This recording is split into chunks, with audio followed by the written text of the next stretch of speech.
दुनिया में हड़कंप मच गया।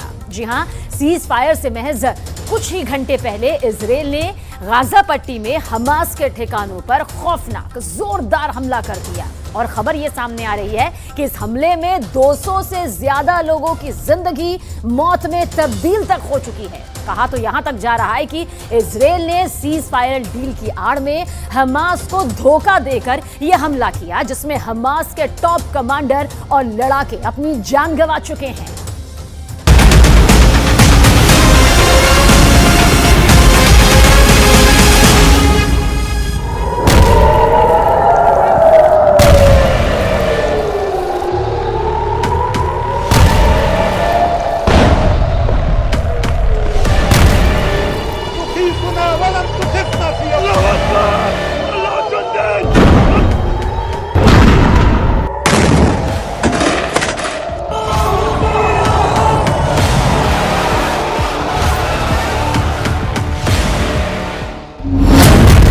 मार दिए 200 फिलिस्तीनी, सीज फायर की उड़ाई धज्जियां।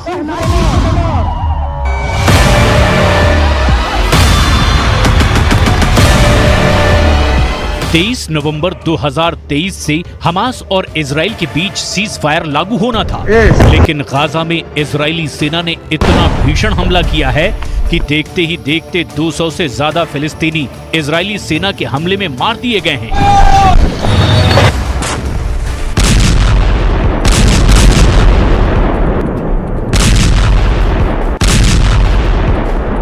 सीज फायर लागू होने से महज कुछ घंटे पहले हुए इस हमले ने हमास के होश उड़ा दिए हैं।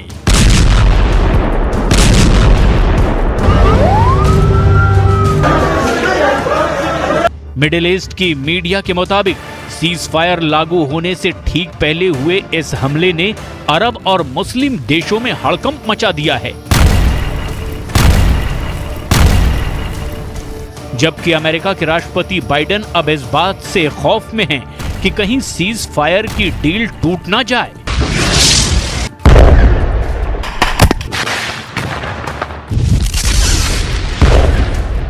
हम आपको सीज फायर डील के दौरान हुए इस हमले की वो इनसाइड स्टोरी बताने जा रहे हैं जिसे जानकर आप हैरान रह जाएंगे,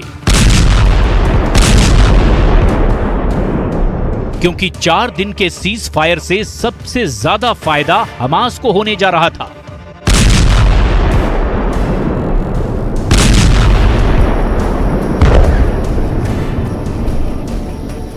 लेकिन इजराइल की आईडीएफ ने गाजा में बड़ा हमला करके हमास को सीज फायर के जाल में फंसाकर मारना शुरू कर दिया है।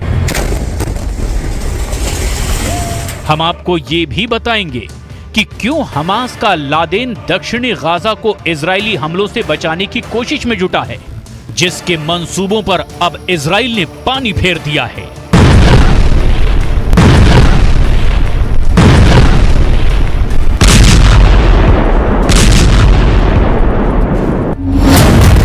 गाजा में भीषण हमला, भाग गया हमास का लादेन।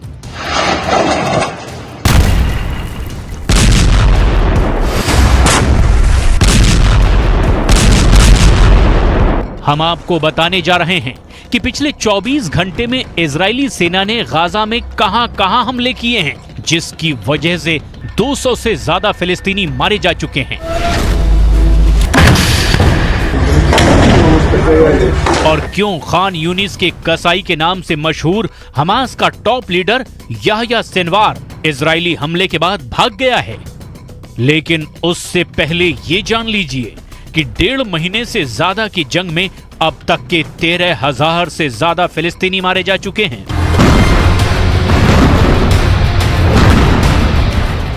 45,000 हमास लड़ाकों में से 10,000 से ज्यादा हमास लड़ाके मारे जा चुके हैं।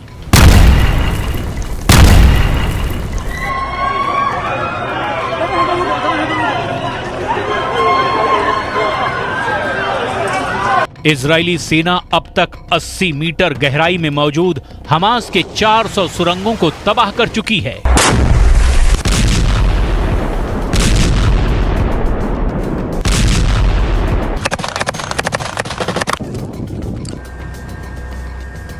जबकि हॉस्पिटल, मस्जिदों, स्कूलों और रिहायशी इमारतों के नीचे बनी 300 से ज्यादा सुरंगों को आईडीएफ ने बम लगाकर उड़ा दिया है। अब आप ये जान लीजिए कि पिछले 24 घंटे में ऐसा आखिर क्या हुआ कि इजराइल ने सीज फायर के डील के दौरान फिलिस्तीन के 200 लोगों को मार दिया।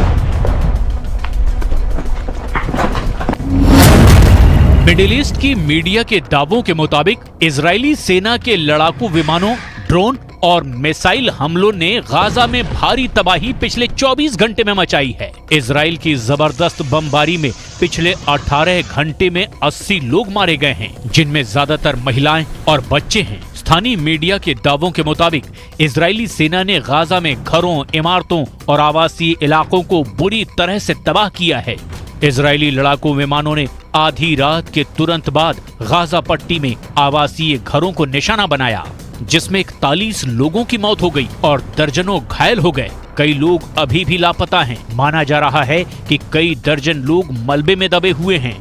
गाजा शहर के शेख राडवान में 2 घरों पर हवाई हमलों में कम से कम 10 नागरिकों की मौत हो गई है, जबकि आधा दर्जन बुरी तरह से घायल हुए हैं। इस हमले से पहले उत्तरी शहर जबालिया में इजरायली बमबारी में दर्जनों लोग मारे गए थे। गाजा अधिकारियों के मुताबिक 4 दिनी सीज फायर समझौते के बाद इजरायली सेना ने हमले तेज कर दिए हैं। गाजा में हमास के समझौते के बाद हमलों की ताजा लहर तब आई, जब इजरायली सैनिकों ने लगातार तीसरे दिन गाजा पट्टी के उत्तर में इंडोनेशियाई अस्पताल को घेर रखा है। Israel is at war with Hamas. This is a war that we did not start and we did not seek. An operational pause for release of hostages does not change it. Israel is still at war with Hamas, and we are committed achieving our goals. Defeat Hamas and bring all our hostages home.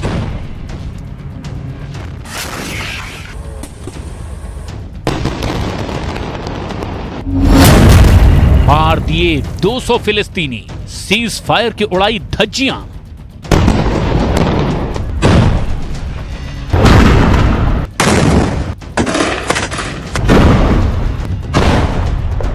अब सवाल ये उठता है कि अगर Israel cease fire deal के दौरान भी हमले लगातार तेज कर रहा है, तो फिर ये सीज फायर लागू कैसे होगा?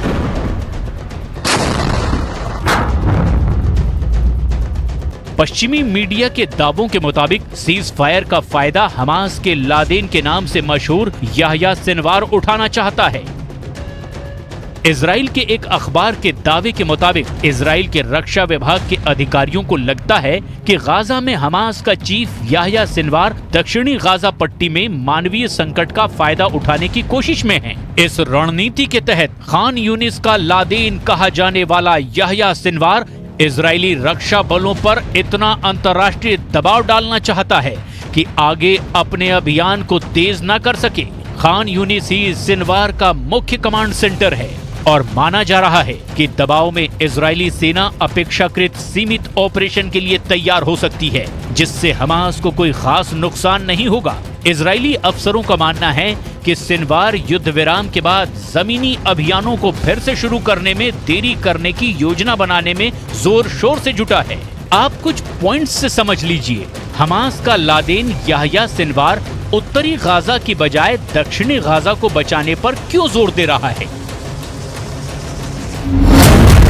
गाजा में भीषण हमला, भाग गया हमास का लादेन।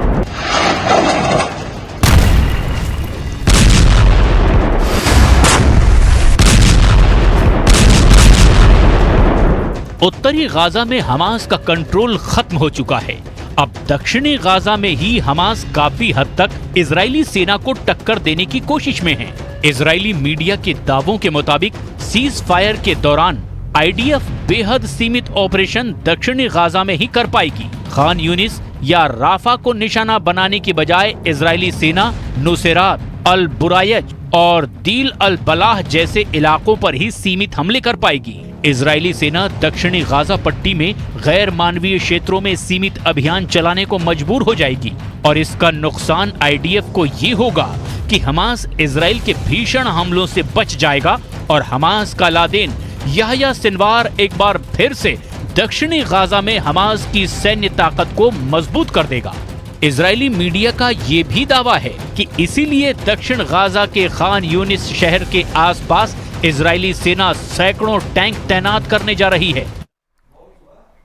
और इजरायल युद्ध में सीज फायर पर सस्पेंस बरकरार है और इस बीच इजरायल के प्रधानमंत्री बेन्यामिन नेतन्याहू ने एक ऑर्डर भी जारी किया। इस ऑर्डर के मुताबिक खुफिया agency Mossad super active mode में आ गई है। मोसाद हमास के उन टॉप लीडर्स की लिस्ट तैयार कर रही है जो विदेशों में छिपे बैठे हैं। मोसाद को टास्क मिला है कि वो हमास के इन लीडर्स की तलाश करे और उन्हें चुन चुन कर मौत के घाट उतार दे। बेन्यामिन नेतन्याहू के फरमान ने हमास के आकाओं के जहन में खौफ ही खौफ भर दिया।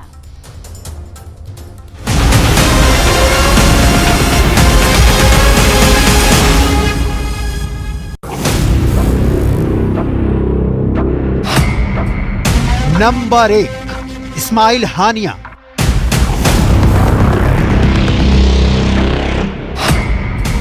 नंबर 2 याहिया सिनवार,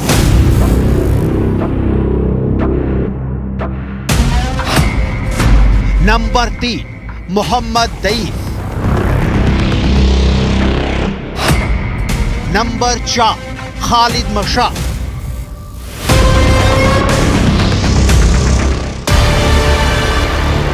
हमास के इन नेताओं की मौत का काउंटडाउन मोसाद नोट कर रही है। इजरायल भले ही गाजा में सीज फायर पर उम्मीदों वाले दांत दिखा रहा हो, लेकिन उसका असली दांत अब हमास के विदेशों में छिपे नेताओं के खिलाफ दिखने वाला है। हमास के आकाओं की अब खैर नहीं है। इजरायल ने हमास नेताओं की मौत का फरमान जारी कर दिया है। हमास के ये नेता कहां छिपे हैं, इसकी पूरी डिटेल दस्तावेजों की रोशनी में आपको दिखाएंगे। वॉर रूम में बेन्यामिन नेतन्याहू, फौज के बीच बेन्यामिन नेतन्याहू, और अब दुनिया के नक्शे से हमास को साफ करने का ऐलान। רק לגבי השאלה של אלה שמחוץ לקטר, יותר נכון אלה שמחוץ לרצועה, מבחינתנו כל אנשי חמאס הם בני מוות. बेन्यामिन नेतन्याहू का एक्शन और नेतन्याहू के तेवर दोनों देखकर इजरायली युद्ध में सीज फायर की मंशा पर सवाल उठने लगे हैं। जिस लेवल पर इजरायल ने गाजा में बर्बादी की स्क्रिप्ट रेडी की है, उसके कंप्लीट होने तक नेतन्याहू रुकने वाले नहीं हैं। इजरायल के प्रधानमंत्री ने हमास के खिलाफ नया ऑर्डर जारी किया है।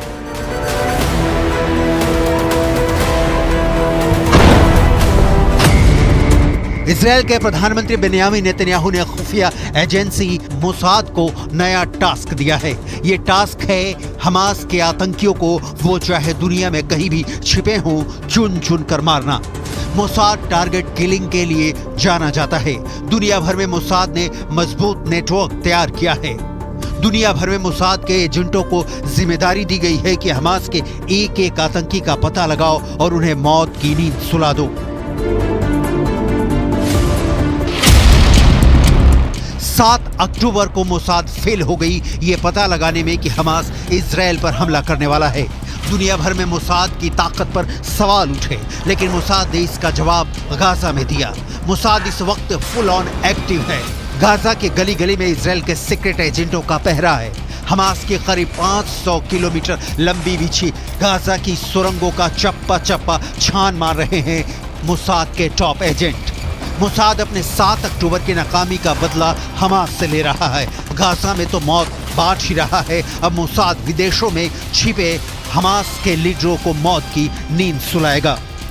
हमास का एक भी टॉप का लीडर इस वक्त गाजा में नहीं है। याहिया सिनवार या इस्माइल हानिया जैसों को पकड़ने या उनके मौत या उनके खात्मे के लिए मोसाद को दूसरे देशों में ऑपरेशन चलाना होगा।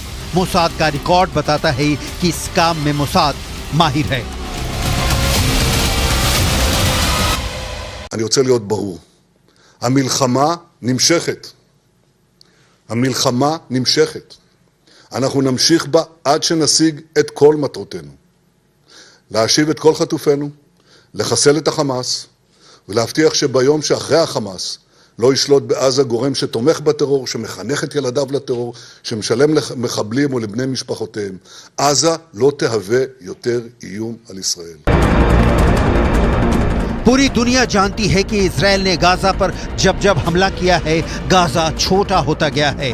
इस बार भी होना तय है, लेकिन सिर्फ गाजा में हमास के खात्मे से इजराइल का ये परमानेंट दुश्मन नेस्तो नाबूद नहीं हो सकता।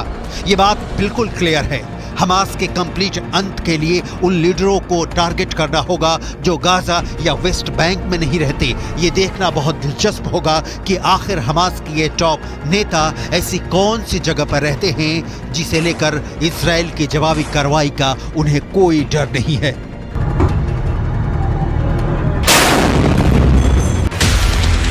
कतर की राजधानी दोहा में, मिस्र की राजधानी काहिरा में, ईरान की राजधानी तेहरान में, तुर्की के इस्तांबुल में इस्माइल हानिया और उसके बेटे के पास तुर्की का पासपोर्ट है।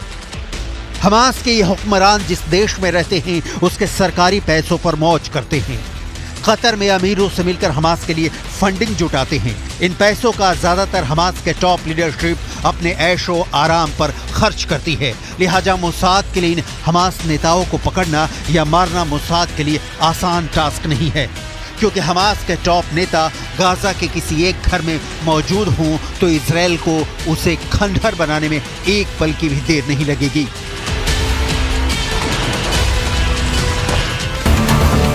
इजराइल का जासूसी जाल इतना बड़ा है कि उसमें बड़े से बड़े फंस जाते हैं। मोसाद की जासूसी की सफलता की कहानियां विश्व इतिहास में भरी पड़ी है। मोसाद ने सालों दशकों में जो कारनामा किया है उसे एक बार फिर दोहराने का वक्त आ गया है। मोसाद ने इसके लिए कितनी बड़ी प्लानिंग की है इसके डिटेल आपको दिखाएंगे। उसके पहले मोसाद के बारे में कुछ बेहद जरूरी डिटेल देख लेते हैं।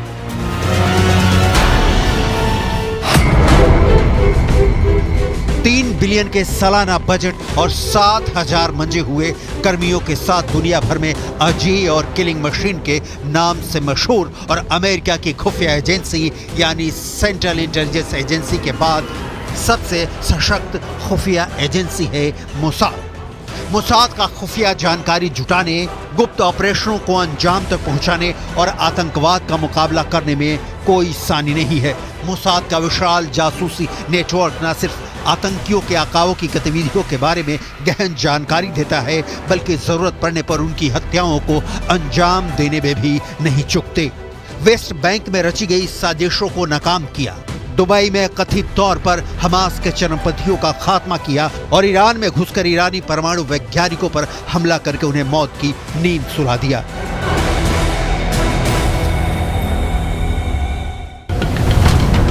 बेन्यामीन नेतन्याहू को मोसाद पर पूरा भरोसा है।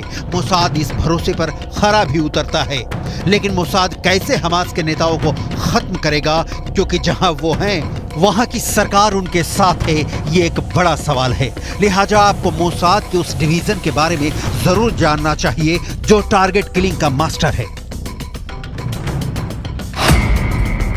स्पेशल ऑपरेशन डिवीजन, जिसे कि मेत्सादा के नाम से भी जाना जाता है, अत्यधिक संवेदनशील हत्याएं, तोड़फोड़, अर्धसैनिक और मनोवैज्ञानिक युद्ध जैसे अभियान चलाता है। इसका LAP यानी लोहामा साइक्लोगिटी विभाग मनोवैज्ञानिक युद्ध, प्रोपेगेंडा वगैरह के लिए जिम्मेदार होता है। इजराइल का अस्तित्व उसके संघर्षों में, उसकी लड़ाई की ताकत में, उसके जासूसी नेटवर्किंग के कारण है। इनमें से एक भी तंत्र फेल होने पर 7 अक्टूबर की तरह क्रूर हमला होता है। मोसाद 7 अक्टूबर से पहले ईरान मिशन पर था, लेकिन अब मोसाद क्या, पूरे इजराइल का एक ही मकसद है, हमास का सफाया। इस सफाये के काम में मोसाद के इशारे पर ही एक और खूंखार इजरायली यूनिट को लगाया गया है। इजरायली सेना इस वक्त 2 मोर्चे पर भीषण जंग लड़ रही है। एक तरफ हमास के लड़ाकों का सफाया कर रही है, तो वहीं दूसरी तरफ लेबनान में घुसकर हिजबुल्लाह लड़ाकों को चुन चुन कर मार रही है, उनका खात्मा कर रही है। इजरायल ने महज 24 घंटे के अंदर हिजबुल्लाह के वरिष्ठ सांसद के बेटे को हवाई हमले में मार डाला। अब्बास राद को उस वक्त हवाई हमले में ढेर कर दिया गया, मार दिया गया, जब वो हिजबुल्लाह के ठिकाने से इजरायली सेना पर हमला करने जा रहा था।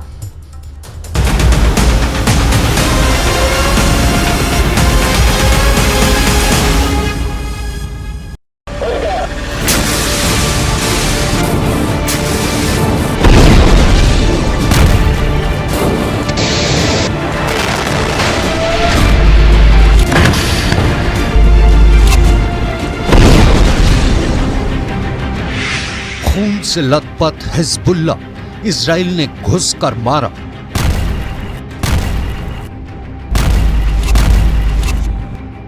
जिस वक्त पूरी दुनिया हमास और इजराइल के बीच सीज फायर की खबरों को समझने की कोशिश कर रही है, ठीक उसी वक्त इजरायली लड़ाकू विमानों ने लेबनान में घुसकर हिजबुल्ला लड़ाकों पर भीषण हवाई हमला किया है।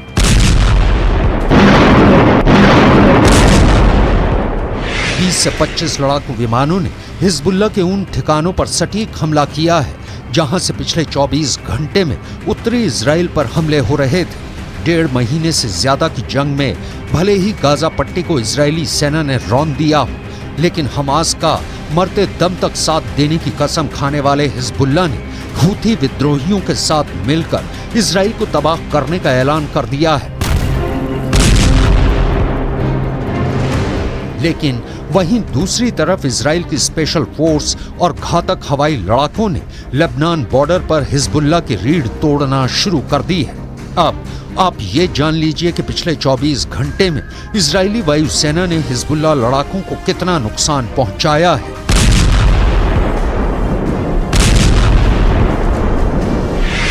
मारा गया हिजबुल्ला के सांसद का बेटा अब्बास। इजरायली सेना ने लेबनान के विद्रोही गुट हिजबुल्ला पर अपने हमले बेहद तेज कर दिए हैं। ईरान समर्थित हिजबुल्ला का दावा है कि 22 नवंबर को इजरायली हमले में उसके 5 लड़ाके मारे गए हैं। इनमें हिजबुल्ला के वरिष्ठ सांसद का बेटा भी शामिल है। हिजबुल्ला ने बयान जारी कर बताया कि इजरायली हमले में हिजबुल्ला के संसदीय गुट के प्रमुख मोहम्मद राद के बेटे अब्बास राद की मौत हुई है। हिजबुल्ला की ओर से मारे गए 4 दूसरे लड़ाकों की पहचान और फोटो भी जारी की है। मोहम्मद राद के परिवार से जुड़े एक सदस्य के मुताबिक हिजबुल्ला के वरिष्ठ सांसद मोहम्मद राद के बेटे अब्बास राद को बीट याहून के एक घर में इजरायली हवाई हमले में मार गिराया गया। इस हमले के दौरान कई लड़ाकों की दक्षिण लेबनान के बीट याहून में एक घर पर मौत हुई।